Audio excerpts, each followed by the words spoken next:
என்ன மாதிரி பொண்ணு ஓகே, என்ன மாதிரி மருமக யாரு வேணும்னு எதிர்பார்க்க மாட்டாங்க. இவங்க மாதிரி மருமக வேணுமா வேணாமா உங்களுக்கு? விசில் பறக்குது. அவனுங்கெல்லாம் பாவம். யாருக்குமே மருமகளா இருக்கக்கூடாதுன்னு சொல்லிட்டு எனக்கு என்னை வந்து மாமனார்னு கூப்பிட்டு ஒரு புளிக்குழம்பு வைப்பாங்க. அந்த புளிக்குழம்ப சாப்பிட்டவன் அவ்வளவுதான். அந்த மாதிரி அவங்க. சார், அங்க இருக்கிற பையன் மறுபடியும் ஒரு क्वेश्चन கேக்குறான் உங்ககிட்ட. ட்ரெண்டிங்கா இருக்க என்ன பண்ணனும் கேக்குறான் சார். அங்கேந்து குதி. ஆனா குதிக்கிறப்போ நிஷா மண்டையில உடற மாதிரி குதிக்கணும். அப்பதான் ட்ரெண்டிங். உங்களுக்கு சேதாரம் ஆகாது, ட்ரெண்டிங் ஆகலாம். நிஷா எதையும் தாங்கும் இதயம். ரூட் நம்பர் 17 மாதிரி என்னோட ரூட்டின் மேலே அப்படியே டக்கரா நல்ல போகுது. என்னங்க ஆச்சுன்னு கேட்பாரு. சிரிச்சுட்டு எல்லாமே போயிடுச்சு, நம்பி விட்டுட்டு போனேன், எல்லா காசையும் முடிச்சு பேலன்ஸ் வந்து கடன் வாங்கி ஒன்று கொடுத்தேன். அதையும் கடன் வாங்கி மறுபடியும் பிஸ்னஸ் பண்ண ஆரம்பிக்க கொடுத்தாங்கன்னு நினச்சா மொத்தமாக எக்ஸ்ட்ரா கடன் வாங்கி அதையும் என் தலையில கட்டிட்டு எல்லாத்தையும் முடிச்சுட்டு இப்போ வந்திருக்கேன்னு சொன்னார். அதுக்கிடையில தான் ஸோ யாருக்கு பிடிச்சிருக்கோ அவங்களுக்கு ஓட் பண்ணுங்க. சண்டைகள்லாம் போட்டுப்பாங்க, நம்ம எதுவும் சொல்ல தேவையில்லை. தங்கச்சி பார்த்தாங்க சிரிக்கு, அண்ணன் ஆரம்பிச்சிட்டாரு அப்படின்னு. பிக் பாஸ் ராசா ஏ ராசா கண்ணே சாய்ந்தாடு முன்னே முன்னே உன் தோளில் இருந்தா கூழங்களும் ஆகும் பொன்னே. எக்ஸ்கியூஸ் மீ மா, என்ன மாதிரி பொண்ணு ஓகே, என்ன மாதிரி மருமக யாரு வேணும்னு எதிர்பார்க்க மாட்டாங்க. இவங்க மாதிரி மருமக வேணுமா வேணாமா உங்களுக்கு? விசில் பறக்குது. அவனுங்கெல்லாம் பாவம். ஸோ எல்லாருக்கும் வணக்கம். அன்பு தம்பிகளுக்கு ஒரு பெரிய பெரிய வணக்கம். தேங்க்யூ. அண்ட் எல்லாம் இங்கே வந்திருக்க எல்லாருக்குமே முதல்ல ஒரு பெரிய வணக்கம். அண்ட் என்ன இன்வைட் பண்ணாது மரியாதைக்குரிய ரமேஷ் அவங்க. ஸோ அவங்களுக்கும் ஒரு பெரிய தேங்க்ஸ். அண்ட் ரூட் நம்பர் 17 ரொம்ப சந்தோஷமா இருக்கு. இந்த கெட்டப் பார்க்கும்போது அப்படியே ஆப்போசிட்டா உங்களையும் பார்க்குறேன். எனக்கு தெரிஞ்சு நீங்க இப்படி இருக்கிறத விட இப்படியே வீட்டில் இருந்துருங்க, அதான் நல்லா இருக்கும்னு நினைக்கிறேன். ஸோ ரொம்ப எஃபர்ட் எடுத்திருக்கீங்க அப்படின்னு பார்க்கும் போதே தெரியுது. நாங்கள் பிபியில் தான் பழக ஆரம்பித்தோம் பிக் பாஸில். அப்போத்துலேருந்து இப்போ வரைக்கும் தனக்கான ஒரு இடம் கிடைக்கணும், அந்த இடம் ரொம்ப ஸ்ட்ராங்காக கிடைக்கணும் அப்படிங்கிறதுக்காக போராடிய ஒரு மனிதராக சக நண்பராக பார்த்துருக்கேன் அவரை. என்னன்னா இப்போ எங்களை மாதிரி ஆட்கள் கீழேருந்து எந்திரிச்சு வர்றதுக்கும் எல்லாமே இருக்கு, ஆனால் என்னால் மேலே வர முடியலை அப்படிங்கிறதுக்கும் நிறைய வித்தியாசம் இருக்கு. எல்லாம் இருக்கு, ஆனால் எனக்கு ஒரு இடம் கிடைக்கலன்னு நிறைய நாள் ஏங்கியிருக்கு. அந்த ஏக்கம் கண்டிப்பாக ரூட் நம்பர் 17 உங்களுக்கு அது கொடுக்கும்னு நினைக்கிறேன். இதுக்கு முன்னாடி வந்த படமும் சரி, ரூட் நம்பர் 17ம் சரி, ஒரு பெரிய பெரிய சக்ஸஸ் உங்களுக்கு கொடுக்கும். அந்த டீமுக்கே ஒரு பெரிய பாராட்டு. இப்போ என்னன்னா அந்த பாடலோட நான் எப்படியாவது இந்த பாட்டை கேட்கணும் அப்படின்னு அந்த அளவுக்கு தூண்டுதல் கொடுத்துட்டீங்க. ஸோ அவங்களுக்கும் ஒரு பெரிய வாழ்த்துக்கள். இந்த படம் வெற்றி அடைகிறதுக்கு எல்லார் சார்பாகவும் நானும் உங்களை வாழ்த்துறேன் சார். Thank you so much sir. And சகோதரா ஆரி, உங்களை மற்றவங்க பேசி கேட்கும் போது எனக்கு இன்னும் கூடுதல் சந்தோஷமா இருக்கு. And thank you so much. எல்லாருக்குமே நன்றி. கண்டிப்பா படம் பார்த்து இருக்கிற எல்லா கலைஞர்களையுமே சப்போர்ட் பண்ணுங்க. தேங்க்யூடா, தேங்க்யூ ஸோ மச். அங்க ஒரு ரொம்ப நேரமா ஒரு பையன் லவ் யூ நிஷாக்கான்னு சொல்லி கத்திட்டு இருக்கான். ஐ லவ் யூ சொல்லிருப்பான், ஆனா எனக்கு சொல்லிருக்க மாட்டான், உனக்கு சொல்லிருப்பான். எனக்கு எப்படிக்கா சொல்லுவான்? எனக்கு எப்படி சொல்லுவான்? ஏன்னா உங்களுக்கு தான் ரொம்ப பிடிக்கும், உங்களுக்கு நீங்க வந்து மக்கள் மனசை கவர்ந்திருக்கீங்க. அப்பா ஐ லவ் யூடா தம்பி, அப்படி சொல்லிடுங்க. தேங்க்யூ. அண்ட் ப்ரெஸ் மீடியா எல்லாருக்குமே தேங்க்யூ. எப்பவுமே எல்லா படங்களையும் சப்போர்ட் பண்ற மாதிரி ரூட் நம்பர் 17ஐயுமே நீங்க சப்போர்ட் பண்ணணும். இது ஒரு பெரிய இடத்துக்கு போகணும். தேங்க்யூ. அண்ட் சிங்கர்ஸ் ரொம்ப ரொம்ப அழகா, அதாவது பாடுறது அழகா இருக்கும், பாடுறவங்களே அழகா இருந்து பார்த்துருக்கோம்ல. ஸோ அந்த மாதிரி Shweta ma'am thank you so much. Thank you எல்லாருக்குமே நன்றி. தேங்க்யூ. அக்கா, அடுத்த படத்துல ஏதோ நீங்க பாடுறீங்கன்னு சொல்லி கேள்விப்பட்டேன். அப்படியா? பர்சனலா ஒன்று சொல்லவா? சொல்லுங்க. அசிங்கப்படுத்தாத. நானா பேசினாலே ஆம்பளை வயசுங்க. நம்ம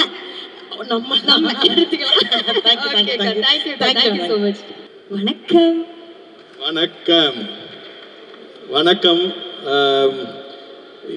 director Abhilash Devan, Prashanth Pranav, music director Ouseppachan, and அதில் நடித்த எல்லாருக்கும், குரூவுக்கும், இங்கே வந்திருக்கிற ப்ரெஸ் மீடியா, அதை தவிர யாருக்குமே மருமகளாக இருக்கக்கூடாதுன்னு சொல்லிட்டு எனக்கு என்னை வந்து மாமனார்னு கூப்பிட்டு ஒரு புளிக்குழம்பு வைப்பாங்க.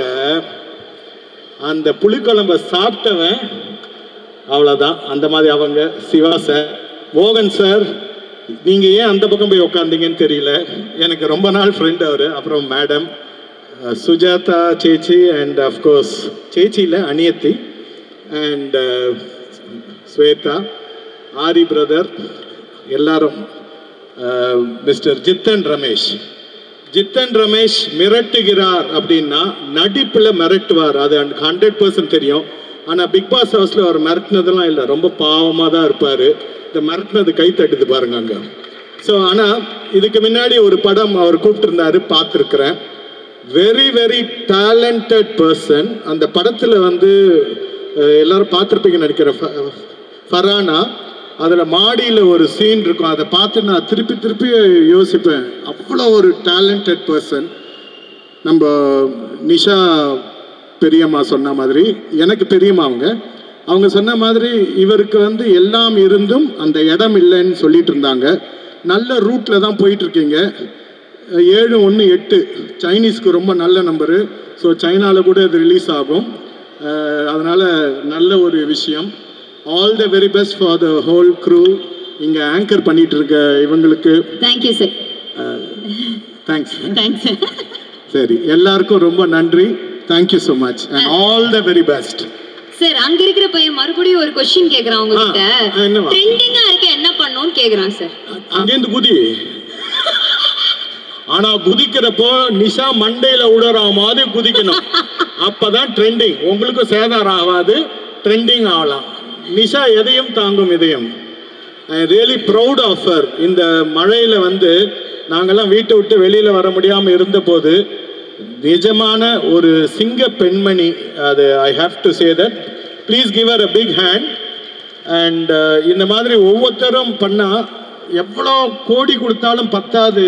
அவ்வளோ பிரச்சனைகள் இருக்கும்போது தன்னோட காசை எடுத்துக்கொண்டு செலவு பண்ணுறது இவங்க KPY Bala. I have to appreciate both of them and congrats. Thank you தாத்தா. ஒரு நாள் வீட்டுக்கு வரேன், சமையல் மட்டும் தாராளமா வாமா. Super, no problem. Thank you sir. நான் வந்து உங்க வீட்டுக்கு வரணும். எனக்கு உங்க அம்மா சூப்பரா சமைச்சு நான் வந்திருக்கேன், ஞாபகம் இருக்கா? ஐயோ, அந்த சாப்பாடு கேரளா ஃபுட் எனக்கு வளர இஷ்டம். வளர இஷ்டம் சார். எனக்கு கேரளாலே வளர இஷ்டம் சார். எனக்கு கேரளா ஐட்டம் எல்லாம் இஷ்டம். இது கூட அப்படியே இருந்து மேடிச்சதானே படிச்சோம். எனக்கு தெரிஞ்ச 4 வார்த்தையே சொல்லிட்டேன், எனக்கு தெரியாது. Thank you sir, thank you so much. எல்லோருக்கும் வணக்கம். ரொம்ப சந்தோஷமாக இருக்குது. பியூட்டிஃபுல் சாங் இப்போ நீங்கள் கேட்டீங்க. இந்த சாங் ஃபார் இவ்வளோ அமேசிங் க்ரூ உள்ள இந்த மூவிக்கு இந்த ஒரு பியூட்டிஃபுல் சாங் போய் சேர்ந்தது ரொம்ப சந்தோஷமாக இருக்குது. ஆனால் இந்த ஈவினிங் எனக்கும் அம்மாவுக்கும் அப்பாவுக்கும் எக்ஸ்ட்ரா சந்தோஷம் என்னென்னா, one of my most favourite composers of all time, our dearest Ausep Bachchan uncle, my dearest Ausep uncle, Kerala, he is the senior most composer இப்போ 40-50 years இப்போ he has given us so many classics எங்களுக்கு கொடுத்திருக்காரு Ausep Bachchan uncle. So நான் Ausep uncle-க்கு என்ன ரொம்ப நன்றி கடன் பட்டிருக்கேன். ஏன்னா நான் வந்து என்னோட கரியர் ஸ்டார்ட் பண்ணும்போது அவ்வளோ அழகான சாங்ஸ் எனக்கு கொடுத்துருக்காரு. அண்ட் இப்போ அங்கிள் வந்து தமிழ் இண்டஸ்ட்ரியில் his first movie. I don't know why it took him so long. ஏன் அங்கிள், ஏன் இவ்வளோ நாளாக நீங்கள் வரல? But better late than never. Welcome to Tamil film industry. எல்லோரும் கண்டிப்பாக Ausep Bachchan uncle with open heart, open arms எல்லாரும் வெல்கம் பண்ணோம். தமிழ் நம்ம மக்கள் எல்லோரும் அங்கிளோட சாங்ஸ்க்கு உங்களோட லவ் கொடுக்கணும். such an amazing composer and இவ்வளோ பியூட்டிஃபுல்லான ஒரு சாங் கொடுத்துருக்காரு யுகபாரதி சாரோட வரிகளில். So thank you so much uncle once again. Abhilash அவர்களுக்கு best wishes to the team. You have such an amazing crew. And Jithan sir, I'm waiting to watch this movie. And Anju, to you also, you look so pretty. So thank you so much and looking forward to watching this movie. Thank you. Ma'am அப்படியெல்லாம் நாங்க விட மாட்டோம் ma'am. அது வந்து நாங்க லைவ்ல கேட்கணும்னு ஆசைப்படுறோம். இல்ல இந்த பாடல் இல்லைன்னா Ausep Bachchan சார் பத்தி நீங்க நிறைய விஷயங்கள் சொல்லியிருந்தீங்க. ஏன் இவ்வளவு லேட்டா வந்தாரு அப்படின்னு சொல்லி கேட்டிருந்தீங்க மேம். அவர் லேட்டா வந்தாலும் லேட்டஸ்டா வந்திருக்காரு மேம். சோ அதனால அவருக்காக ஒரு டெடிகேஷன் நீங்க வந்து பண்ணணும் மேம் ஆன் ஸ்டேஜ். எங்களுக்காக வேண்டாம், எங்களுக்காக சாருக்காக ஒரு டெடிகேஷன். மலையாள பாட்டா? என்ன இந்த அங்கிள் எந்த பாட்டை பாடுங்க? தமிழ் பாட்டு. ஓகே, இல்லை இதே பாடுறேன். லிரிக்ஸ் ஞாபகம் இல்லை, இப்போ பாடிட்டு கொஞ்சம் நாள் ஆயிடுச்சு. ஸோ லிரிக்ஸ் இல்லாமல் மேம் உங்களுக்கு பிடிச்ச சாரோட சாங் கூட நீங்க எதனா பாடுறேன்னா பாடலாம். மலையாளத்துலையா? ஏன் மலையாளத்துல நாங்களே எவ்வளோ பாட்டு இருக்கு. அது அவரோட பாட்டு இல்லையா? ஸோ ஃபஸ்ட்டு இந்த பாட்டு பாடுறேன்.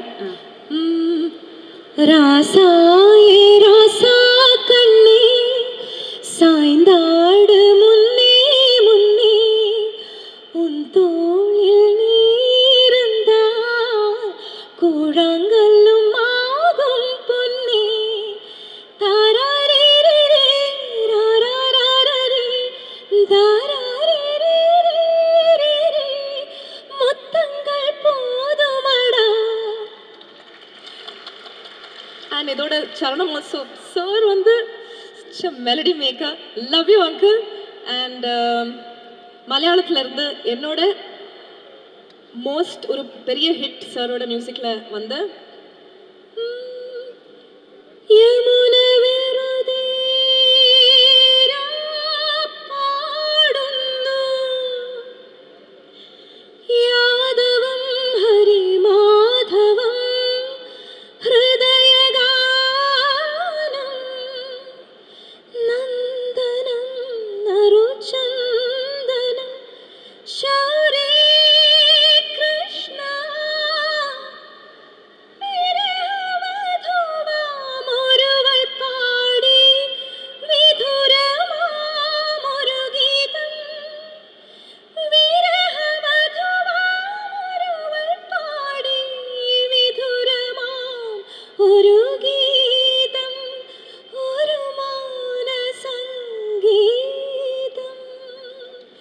அங்கிளுக்கு நேஷனல் அவார்ட் கிடைச்ச மூவி இது.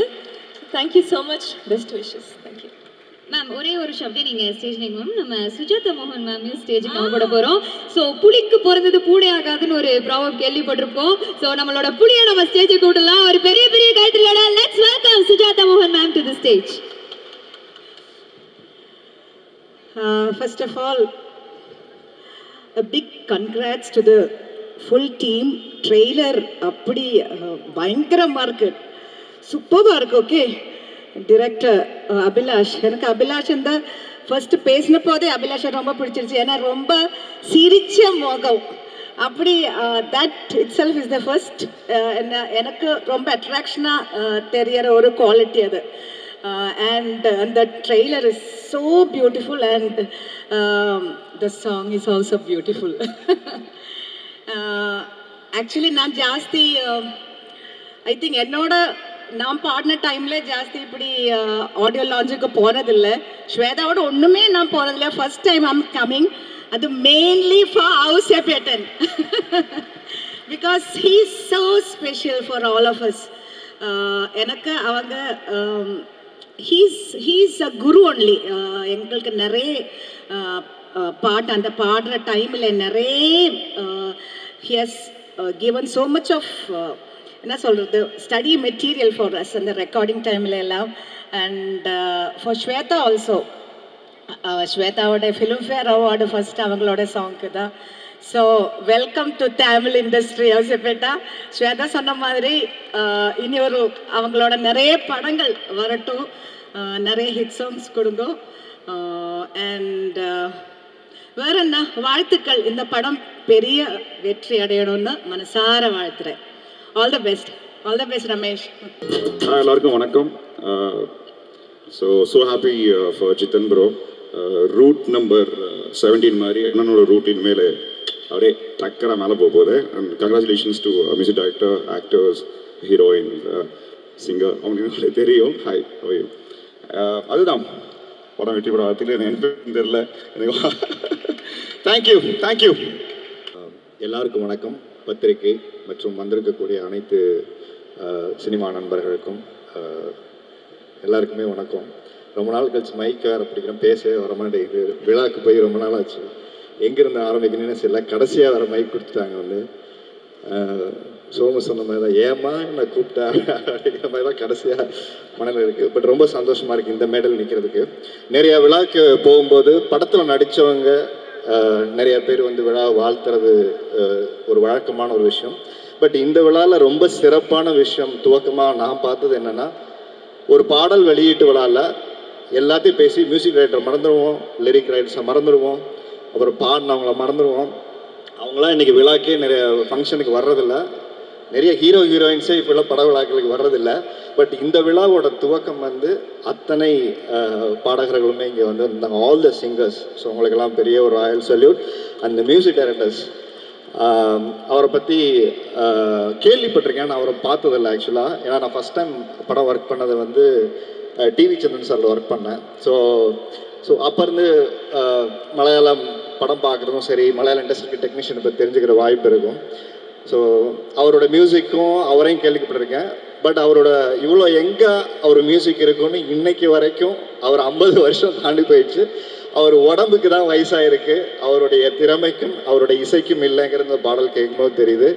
ஸோ தமிழ் சினிமா உங்களை பெரிய ரத்தன கம்பளம் போட்டு உங்களை வரவேற்கும் சார். நீங்கள் தமிழ் சினிமாவுக்கு கிடைச்ச இன்னொரு பெரிய பொக்கிஷமாக தான் நாங்கள் பார்க்குறோம். We are proud to welcome you here.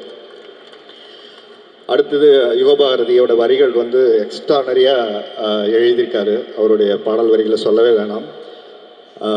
So எல்லா டெக்னீஷியன்ஸ் எல்லாருக்குமே ஒரு பெரிய நன்றி சொல்கிறேன். ஸோ இந்த படத்துக்கும் எனக்குமான தொடர்பு என்னென்னா, அபிலாஷ் வந்து நான் நெடுஞ்சாலை படம் பண்ணும்போது ஷூட்டிங்க்கு வந்து அவரோட மீட் பண்ணி ஒரு கதை சொல்ல வந்தார். அப்போ ஒரு மலையாளம் ப்ரொடியூசரோட வந்து கதை சொன்னார். வந்து அந்த படம் கூட ரிலீஸ் ஆகலை.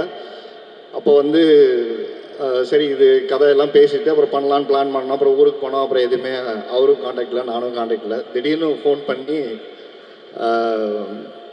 பேங்க்கில் அக்கௌண்ட் ஓப்பன் பண்ணுற இஷ்யூஸ் எல்லாருமே என்னென்னா, அசிஸ்டன்ட் டைரக்டர்ஸ் எல்லாம் உங்களுக்கு தெரியும், அப்போல்லாம் நம்ம கையிலையும் காசு இருக்காது. மினிமம் சேவிங்ஸ் அக்கௌண்ட்டில் ஒரு காசு வந்து மினிமம் பேலன்ஸை இன்க்ரீஸ் பண்ணாங்க. அப்போது வந்து எவ்வளோ பேர் பணம் இல்லாதவங்களாம் 5000 ரூபா வச்சுக்க முடியாதுங்கிற ஒரு சூழல் இருக்கும்போது தான் இந்த மாதிரி போஸ்ட் ஆஃபீஸில் ஒரு அக்கௌண்ட் இருக்குங்கிற ஒரு கேம்பெயின் அவேர்னஸ் பண்ணலான்னு ஸ்டார்ட் பண்ணதுக்கப்புறம் தான் கேரளாவில் போய் பண்ணும்போது அபிலாஷ் ஒரு பெரிய சப்போர்ட் பண்ணார். அங்கே எல்லா இங்கேருந்து தமிழ்நாட்டிலையும் பண்ணோம், அங்கேயும் போய் பண்ணோம். அப்படி தான் அவருடைய அடுத்த கட்ட நட்பு அப்படியே தொடர்ந்துச்சு. அப்புறம் அடிக்கடி பேசுவார். அவர் படத்தில் தான் இருப்பான்னு நினைப்போம். திடீர்னு போய் ஹோட்டல் ஆரம்பிச்சிட்டேன் அப்படின்வாரு. என்னங்க ஆச்சுன்னு கேட்பாரு. சிரிச்சுட்டேன், எல்லாமே போயிடுச்சு, நம்பி விட்டுட்டு போனேன், எல்லா காசையும் முடிச்சு பேலன்ஸ் வந்து கடன் வாங்கி ஒன்று கொடுத்தேன், அதையும் கடன் வாங்கி வேறு இப்போ மறுபடியும் பிஸ்னஸ் பண்ண ஆரம்பிக்க கொடுத்தாங்கன்னு நினச்சா மொத்தமாக எக்ஸ்ட்ரா கடன் வாங்கி அதையும் என் தலையில் கட்டிட்டு எல்லாத்தையும் முடிச்சுட்டு இப்போ வந்துருக்கேன்னு சொன்னார். அதுக்கிடையில தான் இந்த கதையை வந்து சொன்னார். இந்த கதை ஃபஸ்ட்டு ஜித்தன் ரமேஷ்க்கு சொல்கிறதுக்கு முன்னாடி என்கிட்ட வந்து பேசின அந்த கதை சொன்னார். ரொம்ப நல்லா இருந்தது. அப்போ நான் பண்ணுறதான் பேசிகிட்டு இருந்தேன் வந்து. அதுக்கப்புறம் இந்த கதை ஜித்தன் ரமேஷ் பண்ணார். ரொம்ப சந்தோஷமாக இருந்தது. ஹீரோவாக நடித்து தோற்றவங்க இருக்கான் பிரதர், வில்லனாக நடித்து தோற்றவங்க இல்லவே இல்லை இந்த சினிமாவில். அதனால் நீங்கள் வில்லனாக முதல்ல காலடி எடுத்து வச்சுருக்கீங்க. இந்த சினிமா மீண்டும் அவங்கள உயரத்துக்கு கொண்டு போய் நிற்பாட்டுங்கிறதுல மாற்று கருத்தே இல்லை. 2023 ஒரு பெஸ்ட்டு வில்லனுக்கு கட்டாயம் ஒரு பெரிய அவார்டு வாங்கணும்னு நான் எல்லாமே ப்ரே பண்ணிக்கிறேன். ட்ரைலர் பார்த்தேன், ரொம்ப நல்லா இருந்தது. 2024க்கு நான் ஒரு வில்லன் பண்ணியிருக்கேன். அதனால் அதில் காம்படிஷன் அடுத்து மறுபடியும் நடிக்கணும்னு வராதிங்க. ஏன்னா நீங்களும் ஒரு சைக்கோ வில்லன் பண்ணியிருக்கீங்க. நான் ஃபஸ்ட் டைம் நான் இத்தனை படங்கள் பண்ணதில் நானும் ஒரு சைக்கோ வில்லன் பண்ணியிருக்கேன். ஸோ நீங்கள் அஞ்சுக்கு மிரட்டியிருக்கீங்க, நான் அன்ஷிகாவோட நிறைய பிரச்சனை பண்ணியிருக்கோம். அதனால் வேறு ஹீரோயின் தான், போடுறது மட்டும்தான் நமக்கு வேலை, ஆளை. ஸோ அதனால் இதில் வந்து ரொம்ப மிரட்டியாக இருந்தது. ஒரு வாரத்துக்கு முன்னாடி ட்ரைலர்லாம் வந்து அவர் காமிச்சார். மியூசிக்கோட ஆர்கெஸ்ட்ரேஷன் வந்து எக்ஸ்ட்ரானரியாக இருந்தது, ரொம்ப பியூட்டிஃபுல்லாக இருந்தது. சவுண்ட் டிசைனிங் அது ராஜகிருஷ்ணன் எல்லாமே ஒர்க் பண்ணியிருக்காங்கன்னு நினைக்கிறேன். ரொம்ப எக்ஸலண்ட்டாக இருந்தது. குட்டி குட்டி சின்ன சவுண்ட்ஸு, அந்த மூடு ரொம்ப நல்லா இருந்தது. அண்ட் நம்ம சினிமாட்டோகிராஃபர் ஆள் வளர்ந்துருக்காரு அப்படிங்கிறது எல்லாரும் சொல்கிறாங்க. ஆனால் அவரோட சினிமாட்டோகிராஃபியோட எந்த பண்ணாலுமே அவருடைய மனசு ஒன்று இருக்குது. நான் அப்புறம் அப்போ பார்த்தேன், towards dedication to the work. இங்கே நிறைய பேர் வந்து டெக்னீஷியன்ஸ் சொன்னாங்க 500 ரூபாய்க்கெல்லாம் ஃபைட் மாஸ்டர் கிடைக்கிறாங்க. ஆர்டிஸ்ட்டு எக்ஸ்ட்ரா மழை வந்து டேட் இல்லைனா காசு வாங்காமல் நம்ம இண்டஸ்ட்ரியில் மதன் இருக்காரு. இப்படி நிறைய பேருக்குள்ளே இருக்கிற மனிதம் இந்த ஸ்டேஜில் தெரிஞ்சது. இந்த படம் பணத்துக்காக இங்கே நிறைய டெக்னீஷியன் இல்லை, ப்ரொடியூசர் அமர் அண்ட் அபிலாஷ் சம்பாரித்து வச்ச மனிதர்கள் தான் இங்கே நிறைய பேர் இருக்கோம். நான் உள்பட இங்கே வந்தது ஜித்தன் ரமேஷ் ப்ரொடியூசர் அப்படிங்கிற எல்லாருமே மனிதர்களுக்காக தான் வந்திருக்கோம். அர்ச்சனாலாம் பயங்கர பிஸி. முடிச்சுட்டு 8 மணிக்கு மேலே இன்னைக்கு வரணும், அண்ணன் பக்கத்தில் நிற்கணுங்கிறதா. சோமு, நிஷாலாம் டேட்டே இல்லை. எங்கள் வீடு பக்கத்துலலாம் இருக்காங்க. எங்கள் வீட்டுக்கு ஒரு நாள் கூட வந்ததில்லை. மாதத்துக்கு ஒரு நாள் வருவாங்க. சம்பாரிச்ச காசை அங்கே வச்சுட்டு எடுத்துகிட்டு போகிறதுக்கு. இப்போ தான் வீடெல்லாம் கட்டிட்டேன்னு சொன்னேன். அது திருச்சியில், சென்னையில் வாங்கிடுவேன், பெருசாக வாங்குவோம். எண்ணம் போல் வாழ்க்கை. ரொம்ப சந்தோஷப்பட்டது, ஹீரோக்கள் மட்டும்தான் போய் உதவி செய்வாங்கன்னு இல்லை, மனசு இருந்து செய்கிறவன் அத்தனை பேருமே ஹீரோ தான். அது ஒரு பெரிய ராயல் சல்யூட்டு.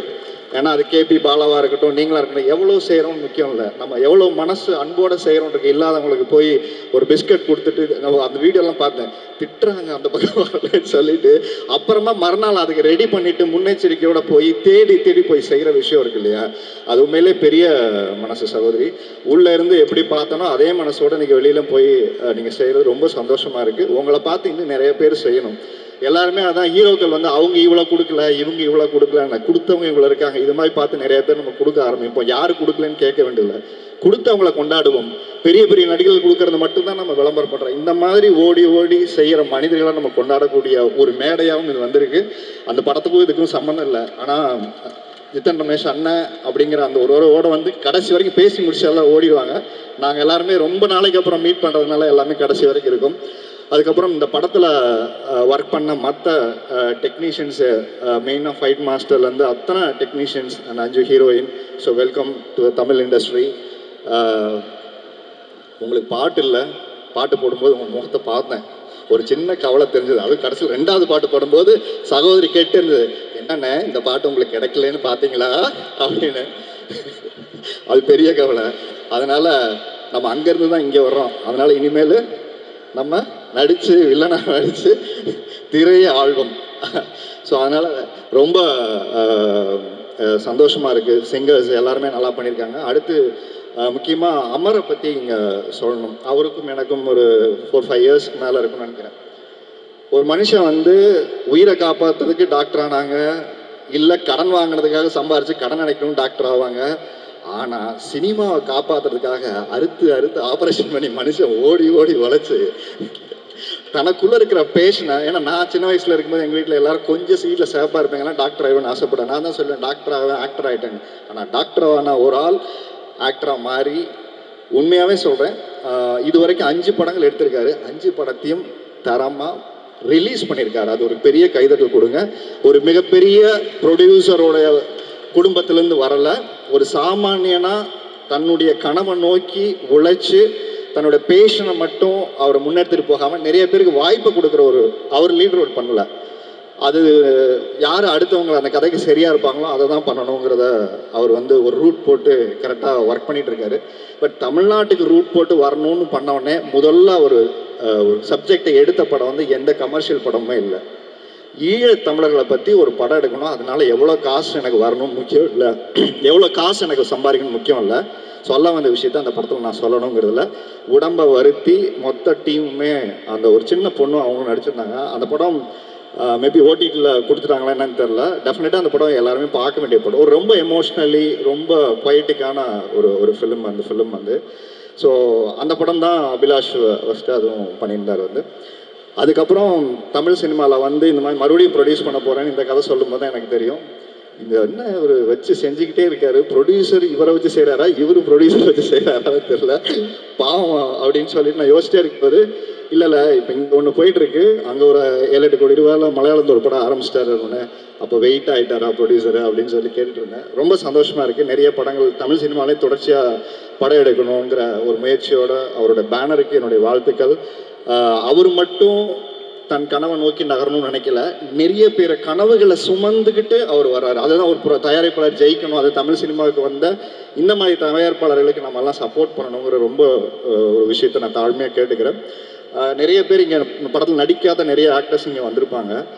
இவங்கெல்லாம் அந்த படத்துக்கும் அவங்களுக்கும் சம்மந்தம் இல்லை சொன்ன மாதிரி. ஆனால் இங்கே வந்திருந்த அபிலாஷ் ஜெயிக்கணும், ப்ரொடியூசர் ஜெயிக்கணும், டெக்னீஷியன்ஸ் ஜெயிக்கணும், ஜித்தன் ரமேஷ் ஜெயிக்கணுங்கிற நோக்கத்தோடு வந்து தான் நான் கேட்ட. ஜித்தன் ரமேஷ் யாரெல்லாம் இன்வைட் பண்ணியிருக்காருன்னு அவர் ஒரே ஒரு பதில் தான் சொன்னார், நான் நினச்சா எல்லாரையும் கூப்பிடலாம், ஆனால் இந்த படம் நான் ஜெயிச்சுட்டு எல்லாரையும் ஒரு மேடையில் கூப்பிடணும்னு சொல்லியிருக்காரு. ஸோ அது வந்து ரொம்ப ரொம்ப அந்த தன்னம்பிக்கை எனக்கு ரொம்ப பிடிச்சது. யாரை கூப்பிட்டு நம்ம படம் ரிலீஸ் பண்ணுறோன்னு முக்கியம் இல்லை, படம் ரிலீஸ் ஆனதுக்கப்புறம் நம்மளை கூப்பிட்டு பேசணுங்கிற ஒரு சூழ்நிலையை உருவாக்கணுங்கிற ஒரு விஷயம் ரொம்ப ரொம்ப முக்கியமான விஷயம். உங்களுக்கான டைம் ஸ்டார்ட் ஆயிடுச்சு பிரதர். இப்போ கூட ஒரு வாரத்துக்கு முன்னாடி இந்த பிக் பாஸ் சீசன் வந்தோம்னா நிறைய பாப்அப்ஸ் வரும்ல, அப்போ நீங்கள் பேசின ஒரு பாப்அப்ஸ் வந்து ஃபோனை நோண்டிட்டு இருக்கும்போது வந்தது. சினிமாவில் வந்து எனக்கு பெரிய போராட்டம் இருந்தது. அப்பா நிறைய பேரை உருவாக்கியிருந்தாரு. ஆனால் தன் பையனை உருவாக்குறதுல இருக்கிற பெரிய போராட்டத்தில் எனக்கு லக் இல்லையா, ஹார்ட் ஒர்க் இல்லையா, நான் பண்ணது எல்லாமே தப்பு, என்னுடைய தவறுகள் தான் அதுக்கு காரணம்னு ஏற்றுக்கிற ஒரு மனுஷன் பிக் பாஸ்லேயும் அவர் சொன்னால் எதுனாலும் ஒத்துட்டு சரண்டர் ஆகிட்டு போயிட்டே இருப்பார். எதுக்கு சண்டை போடணும்? அவர் கேட்பேன், என்னங்க பேசிட்டு போகிறாங்க, எதுவுமே கேட்க மாட்டேங்கிறேன். அவங்க சண்டை போடும்போது நம்ம சண்டை போடக்கூடாது, நமக்கு எப்போ தோணுதோ அப்போ மட்டும்தான் கேள்வி கேட்டு சண்டை போடணும். தேவையில்லாமல் நம்ம டைம் வேஸ்ட் பண்ணக்கூடாது ப்ரோ, ஏன் ப்ரோ அப்படின்னு போய் காலை போட்டு படுத்துருவோம் ஜம்முன்னு. ஸோ அந்த மாதிரி ஒரு நல்ல பியூர் ஹார்ட் உள்ள ஆள் பக்கத்தில் வந்து பார்த்தாலும் தெரியும். அவர் ஏதோ இவ்வளோ பெரிய ப்ரொடியூசர், இவ்வளோ பெரிய பையன், அவர் வந்து பார்த்தா இப்படி பந்தா பண்ண அப்படிலாம் எதுவுமே இருக்காது. பக்கத்தில் போனோன்னா உட்காருங்க அப்புறம் அப்படின்னு ஆரம்பிச்சாருன்னா அந்த அந்த லோக்கல் ஸ்டாங் நம்மளே ஒரு அப்படியே ஷோல்டரில் போட்டுக்கிட்டு அந்த இருக்கும் கொடுத்துரு வந்து. ஸோ இவ்வளோ நாளுக்கு அப்புறம் பிக் பாஸ்க்கு அப்புறம் இன்றைக்கி தான் நான் பார்த்து பேசினேன். பட் அதே சிரிச்ச முகம். இடையில ஒரு படத்துக்கு கூப்பிட்டுருந்தாரு, என்னால் போக முடியல. இந்த படத்துக்கு அவர் கூப்பிடல, நான் வரணும்னு சொல்லி பாபில நான் வரேன்னு சொல்லாங்க, நான் வரேன்னு சொல்லிட்டு வந்தேன். நான் ரொம்ப சந்தோஷமாக இருக்கும்போது உங்கள் மாதிரி ஒரு ட்ரைலர் பார்க்குறதுக்கு எல்லாத்தையும் சொல்லிட்டேன்னு நினைக்கிறேன். இந்த படத்தில் நிறைய பேர் தெரியும், அதனால் நிறைய ஓகே எல்லாமே கவர் பண்ணிட்டேன். ஸோ ரொம்ப சந்தோஷம். அண்ட் ஐங்கரன் அவங்களுக்கும் பெரிய தேங்க். இந்த படத்தை கொண்டு போய் மக்கள்கிட்ட சேர்த்துற விஷயம். ஆடியோ வந்து பாட்டு எல்லாமே நல்லாயிருக்கு. ஸோ ஹோல் டெக்னீஷியனுக்கு என்னுடைய வாழ்த்துக்கள். ஸோ டிசம்பர் படம் ரிலீஸ் ஆகுது. ஸோ எல்லோரும் தேட்டரில் வந்து பார்த்து இந்த படத்தை சப்போர்ட் பண்ணுங்கள். ஒரு நல்ல திரைப்படத்தை கொண்டாடக்கூடிய அத்தனை பத்திரிகையாளர்களும் நிறைய படங்களை, நீங்கள் சின்ன சின்ன படங்கள் இந்த வருஷம் டாடா, குட் நைட் நிறைய படங்கள் வந்து ஓடி இருக்கு. ஸோ இந்த சின்ன படம் நாளைக்கு ரிலீஸ் ஆகும்போது ஒரு பெரிய படம் ஆக மாறி ஒரு வெற்றி விழாவில் திருப்பம் எல்லாரையும் நம்ம மீட் பண்ணுவோம்னு நினைக்கிறேன். தொடர்ச்சியாக தமிழ் படம் பண்ணுறதுக்கான ப்ரொடியூசர் வந்திருக்காரு. உங்களுக்கும் ஒரு பெரிய இந்த படம் ஒரு ஓப்பனிங்கை க்ரியேட் பண்ணி கொடுக்கட்டும். உங்களுக்கும் ஒரு ரூட்டை போட்டிங்க அடுத்து என்ன படம் பண்ணணும்னு. ஸோ உங்கள் ரூட்டு அதோட பயணிட்டும். நன்றிம்மா, நல்லா என்கேஜிங்காக பண்ணீங்க. தேங்க்யூ அண்ணா, தேங்க்யூ ஸோ மச். தேங்க்யூ, ரொம்ப சந்தோஷமா. தேங்க்யூ. கேள்வி இல்லைல்லம்மா எதுவும்? என்னன்னா கேள்வி எது இருக்காம்மா? கேள்வி எதுவும் இல்லைண்ணா. இல்லை, அவரு கேட்டாரு இவர் கேட்டாருன்னு கேட்காமலே அவர் வந்து கேட்குறாரு, இப்போ பிக் பாஸ் பார்க்குறீங்களா அப்படின்னு சொல்லிட்டு. டைம் கிடைக்கும் போது பார்க்குறேன், கட்டாயம் பார்க்குறேன். டைம் கிடைக்கும் போது பார்க்குறேன். ஆமாம், எல்லா சீசன் 7 இப்போ ஃபினாலே ஆரம்பிக்கும் போது எல்லாருக்குமே என்னுடைய வாழ்த்துக்கள். வெற்றியாளரை வந்து இந்த இருக்கிற ஆட்களை யாராவது ஒருத்தர் தேடி வரப்போகிறாங்க. ஸோ யாருக்கு பிடிச்சிருக்கோ அவங்களுக்கு ஓட் பண்ணுங்கள். சண்டைகள்லாம் போட்டுப்பாங்க, நம்ம எதுவும் சொல்ல தேவையில்லை. தங்கச்சி பார்த்தாங்க சிரிக்குது, அண்ணன் ஆரம்பிச்சிட்டாரு அப்படின்னு பிக் பாஸ். ஓகே அண்ணா, தேங்க்யூ. நம்ம ஆரிய அண்ணனுக்காக ஒரு பெரிய கைத்தறி கொடுத்துடலாம். Thank you so much for coming here Anna. Thank you so much.